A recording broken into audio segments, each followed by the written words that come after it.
Bonjour et bienvenue dans cette vidéo de déballage dans laquelle j'aimerais partager avec vous mes premières impressions par rapport à cet écran, le LG Ultra Large de 34 pouces. Je l'ai acheté récemment car je sentais vraiment que j'étais à l'étroit avec mon écran Dell 23 pouces, surtout que je travaille sur plusieurs applications à la fois. Donc j'ai profité d'une bonne promotion car je déboursais 300 $ au lieu de 400 $ qui est le prix habituel et qui place ce moniteur là dans une catégorie d'écran économique de gros détail. Est-ce que j'ai fait un bon deal? Je le saurai peut-être quand je vais faire le test complet de ce joujou. Et vous aurez la réponse, vous aussi, lors de ma vidéo de test qui sortira bientôt sur Québec Test. Alors n'hésitez surtout pas de vous abonner à ma chaîne si vous ne l'êtes pas encore et activer les notifications pour rester informé de toutes les nouveautés. Sans plus tarder, regardons de plus près ce moniteur et comme vous pouvez le constater sur l'emballage, LG met en avant certaines caractéristiques comme la dalle IPS qui permet d'améliorer le rendu des couleurs, la technologie AMD FreeSync qui permet tout simplement d'améliorer la synchronisation entre les taux de rafraîchissement du moniteur lui-même ainsi que le taux de rafraîchissement de la carte graphique et surtout la taille ultra large de l'écran avec un format de 21 par 9, ce qui permet théoriquement parlant d'avoir deux applications ou deux fenêtres affichées côte à côte tout en gardant un bon confort visuel.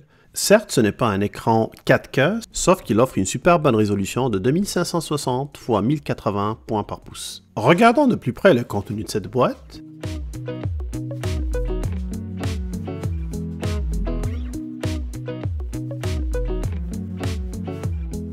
Ce qui attire mon attention en premier, en regardant l'écran, c'est qu'au niveau du design, LG a opté pour un écran sans bordure, à part la partie inférieure qui incorpore le logo de la marque. Car en arrière, j'ai 4 connexions, 2 ports HDMI, une sortie audio et le port d'alimentation. Ici par contre, pas de port VGA ni de port DVI. Si jamais vous travaillez sur des anciens ordinateurs qui ne disposent pas de port HDMI, il existe des adaptateurs qui coûtent entre 10 et 15 $ et qui permettent de convertir votre sortie traditionnelle en HDMI. Je vous mettrai un lien dans la description pour un exemple de produit.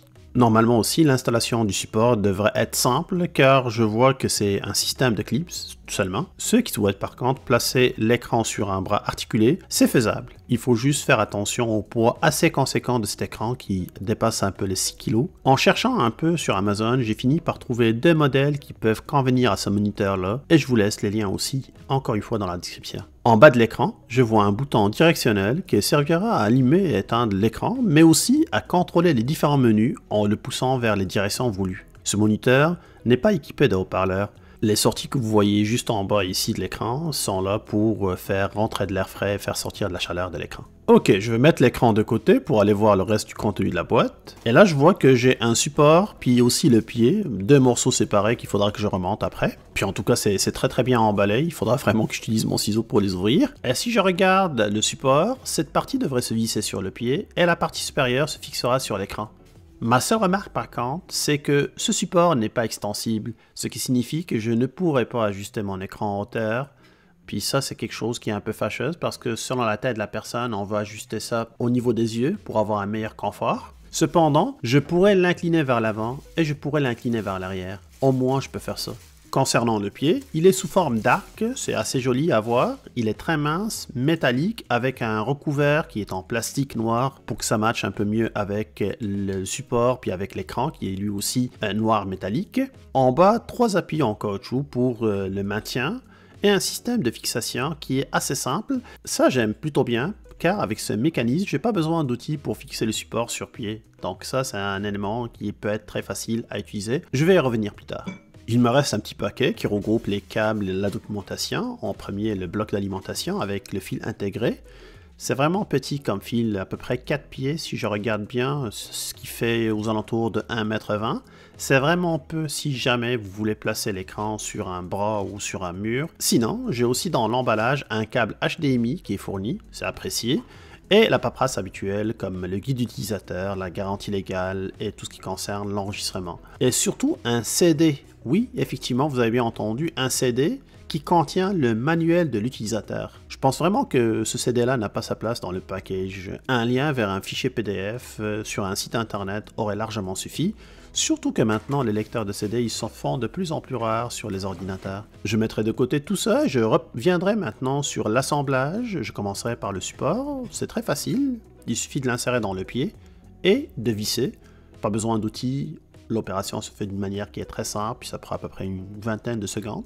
Après ça, je vais prendre le moniteur. Faites attention, le moniteur est assez pesant. Donc après, il suffit de le prendre, puis de le faire glisser directement sur le support avec un simple geste du haut vers le bas, puis de l'avant vers l'arrière. Puis on entend bien le clip, comme quoi il a bien pris sa place.